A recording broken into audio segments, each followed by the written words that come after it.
Well, I'm in my 9th year of being the director of the Blues Foundation, and certainly the Blues Hall of Fame was not on my mind when I started. It was kind of keeping the doors open and making sure that the Blues Foundation survived. And we've done a very good job of that with the help of a lot of blues fans. And as we got more stable, we started thinking ahead. And one of the things we did was look to one of the longest held dreams of the Blues Foundation. One of the earliest things that the Blues Foundation wanted to do was to build a Hall of Fame museum.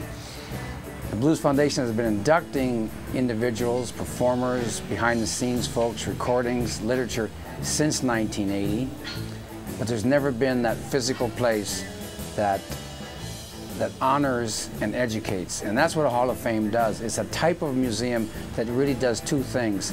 It honors the musicians and it educates the public about what they've done. In the Blues Hall of Fame, there are, if we're just talking about performers, there's about 130 performers in the Hall of Fame. And I think it's very important to note that 120 of them are African American. The Blues Hall of Fame will be, by definition, a tribute to African American culture. And as I said today at the unveiling of the marker, that blues music is one of the most respected things about America around the world. And because when you meet these musicians, how genuine they are and how much they deserve your respect, that's why we're doing this, and that's why the Blues Foundation is finally in a position and going to make this happen, to have the Blues Hall of Fame. For folks that come to the Blues Music Awards, for example, or go to blues festivals, they know that there's almost no dividing line between the musician and the fan. And that's one of the great things about blues music.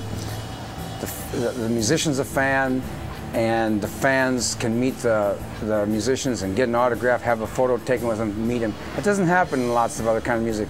And it's very important to note, this starts right at the top. This is what B.B. King has been doing, you know, for 50 years, meeting fans and having photos taken with them.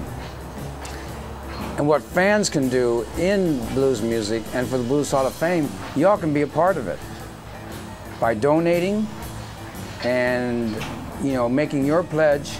You can become one of the persons that makes this happen. And the blues is small enough, and this campaign is a $3.5 million campaign. It's a lot of money, but it's small by a lot of standards. And blues fans, each blues fan should do what they can. No amount is too small. Be as generous as you can, but you can be a part of this. And a lot of blues fans this weekend at the Blues Music Awards really stepped up to the plate. You know, one of the things that, you know, as I think about this is a generation, you know, I'm 59 years old, and a lot of blues fans are of an age. We're some of the most fortunate people that ever lived in the history of the world, financially. We're also some of the folks who respect and love blues music more than anyone in the world. If we don't do this now, I don't know who's going to do it. We have the opportunity to pay tribute to all these folks. You know, a lot of us grew up listening to rock and roll that was blues-based, and now we're listening to blues because that's what we were always listening to all along. We just didn't know it. So it's up to us to do this now. And as I say, if not us, who? If not now, when?